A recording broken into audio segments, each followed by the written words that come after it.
Hey there guys, welcome back to the channel. Thanks so much for watching today. Today we are back with another Funko Pop unboxing for you.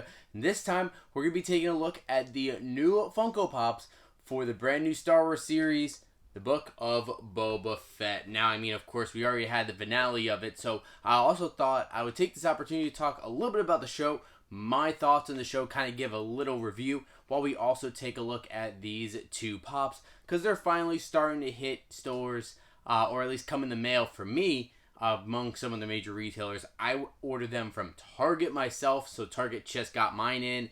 I haven't really seen them at any stores like Hot Topic or Box Lunch quite yet. Well, no, that's a lie. I did see Fennec over at Box Lunch a couple times, but I've not seen Boba Fett yet.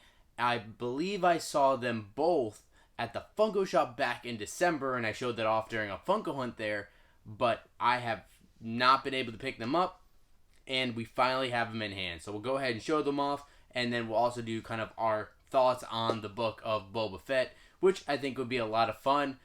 So let me know what your guys thought about the Book of Boba Fett in the comments down below. I would love to hear what your thoughts on the series was. Hopefully we get more of these characters in the future, but I definitely enjoyed the show overall, and I'll kind of dive more into my thoughts here in a second. But before we get into that, make sure you guys do go down below and hit that subscribe button. Go ahead and leave a like on the video as well. We are trying to get to our road to 2,000 subscribers, and I can't do that without your help. So make sure you go down there and hit that subscribe button. Helps us out a ton, and thank you guys so much. So we'll go ahead and first take a look at the pop before we get into my thoughts on the overall series, and I'll kind of talk about a couple things that I liked about these characters within the show, and then kind of expand on that a little bit. And of course, we have to start with the titular character, which is going to be Boba Fett. And this pop has some awesome detail.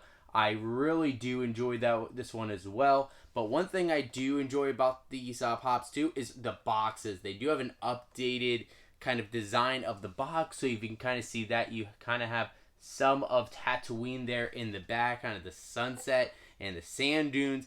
And you can see a little bit better on the side there, you have Jabba's palace, which of course Boba takes over from Bib Fortuna there, and then of course on the back there as well, you can see it too. So I do like that, kind of giving you that Star Wars kind of sunrise, sunset in the back with the two suns coming up on Tatooine. Very cool to be able to see that on the box, so I like that design compared to some of the other Star Wars boxes, or maybe even more Mandalorian, where it's just kind of a little bit more sleek, kind of the gray and orange colors on that, or gray and black colors on that one. So it's cool to mix it up with these boxes, and I wonder if maybe they'll do a little bit more like this in the future, like when they do the next Mandalorian pops. Are they going to have like some new outlines? That would definitely be really cool if they redesign the box for each show.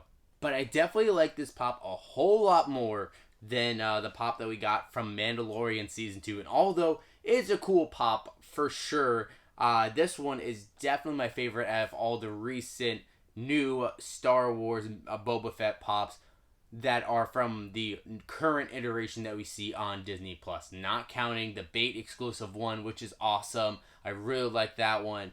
Or the other art series ones. This is probably my favorite from the Mandalorian / Book of Boba Fett pops, unless they end up putting another one out. But I think this one's definitely my favorite. And I just love the updated look of Boba Fett. He definitely looks great. So he still has his armor on, and it's repainted as we saw in the Mandalorian. And it looks like he maybe got a little bit of a refresh during the Book of Boba Fett as well. But his armor and helmet's been a little bit battle tested already. So you see, even has a dent kind of there on the top there, and some of the paint is scratched, which definitely makes it look a little bit cooler, honestly. And even on the armor on his chest as well, on his chest plates, you see a little bit of damage. But he has a blaster in both of his hands, kind of the smaller one in his right hand, the longer one in his left hand, and he even has that cape kind of flowing off the back. That actually looks pretty cool. Of course, we saw that where he was able to get that from the Tusken Raiders, where he wears his robe underneath. So instead of wearing his armor for his pants, now he has that robe coming over it. So definitely very cool. I like the details on this, especially how the cape is made is kind of like a little bit different material. I like when they make that with capes rather than just having it be flat. This pop definitely looks great. And then of course we have Boba Fett's right-hand woman is Fennec Shonda, and she is such a cool character in the show. Ming-Na Wen is so awesome. I can see her in anything, and I was super excited to see that she was going to be coming along for the ride with Boba Fett, and that she wasn't just a one-and-done character, because I believe, was it in the first season that we first saw her pop up in The Mandalorian, and she ended up dying? Of course, now we see in the Book of Boba Fett that is not the case, and how she kind of came back. Of course, we saw her in Season 2 of The Mandalorian, and then she kind of goes off with Boba Fett in the post-credit scene to take out Bib Fortuna. But they do explain how she was able to come back, which was a pretty cool sequence there. I did enjoy that, but she was able to come back and just be even more badass, and I really like the Fennec Shand character.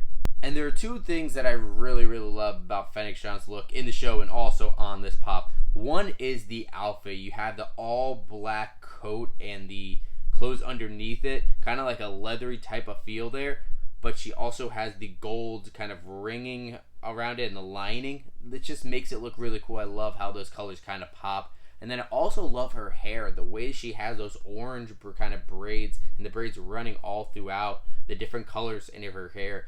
Definitely just makes it look super cool. And you see the ponytail coming out the back of her head as well. Definitely really cool. But of course, she has that big blaster in her hand on one knee. It looks like she's about to take some fools out and helping Boba Fett take control of the village. And I just really like this pop as well. I actually do like this one a lot more than the Mandalorian Fennec Shand that we saw from the last wave. So this one's also an upgrade. And there's our look at the two new pops for the Book of Boba Fett. And there are definitely two really awesome characters. I'm glad that we were able to get in pop form finally. And I know they announced them a while ago, but it's cool that we finally have them in hand just in time for the finale of Book of Boba Fett, which just premiered this past week. And overall with the show, I did enjoy it. It was actually some really cool moments. Of course, the latter half of the season is really where a lot of the awesomeness came out, where we got to see the return of Mando, we got to see his adventures, and seeing where Luke and Ahsoka and Grogu were, and how then Grogu kind of returned to Mando, and then those scenes in the finale were really cool with Mando and Grogu, and then having Amy Sedaris' character come back as well in a couple of those episodes was definitely a lot of fun to see that too. But it is definitely a show that it did go back and forth for me.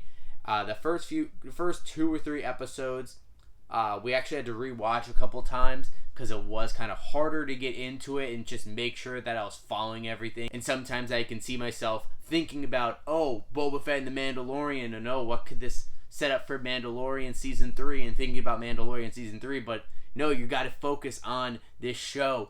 And although at first it kind of felt like it was kind of a drag, there was a slow burn for those first 3 episodes, once you get after that, you can realize that those were building the story that finally leads to Boba Fett now being a different person at the end and changing his motivation. So it is definitely warranted in the story to explain how Boba Fett went from one of the most ruthless bounty hunters in the entire galaxy to now getting to the point where he wants to help people and he wants to take over this village in Mos Espa to help the people there and try to snuff out the spice runners and crime syndicates that are there. So it does make sense overall. It just is a little bit harder. If you have not seen the Book of Boba Fett, of course, spoiler warnings for everything. I should have said that earlier. I think it's going to be something that you would really enjoy in a binge. Maybe if you watched it the first time, you didn't quite like it 100%. Maybe rewatch it, see if that changes your mind. I think that might be something that we do. Because now looking back, I can see that progression and how it would kind of work better being closer together. And so that's also something that we're going to be seeing a lot of shows struggle with, though, if they should drop it all at once and to go week to week. I think for a Star Wars show and on Disney Plus, it's better to go week to week. But I think for the better viewing experience for this particular story, it probably would have been better just watching all 6 episodes together. But I think Boba Fett, of course, is still a really awesome character. And, of course, being able to see more of Fennec Shand was great. I actually wish we saw even more of her in this. but lots of big surprises. Cad Bane, Mando, Luke. We saw a lot of big surprises in this. That some really, really cool things they brought up and even set up for Mandalorian Season 3, which I'm hoping that they continue to follow up on, or the Ahsoka show that I can't wait to see as well. So let me know what your thoughts are with these pops on the Book of Boba Fett. Would you like to see a Season 2? I would totally be on board with Season 2. More Star Wars, please, all the time. Inject it into my eyeballs. But if you want to see more of this story, let me know what your thoughts are in the comments down below. And of course, if you guys can, make sure you hit that subscribe button. Hit that like button if you enjoyed the video. It does help the channel out a ton. We very much appreciate it. But thank you guys so much for watching today. And as always, we'll see you again real soon.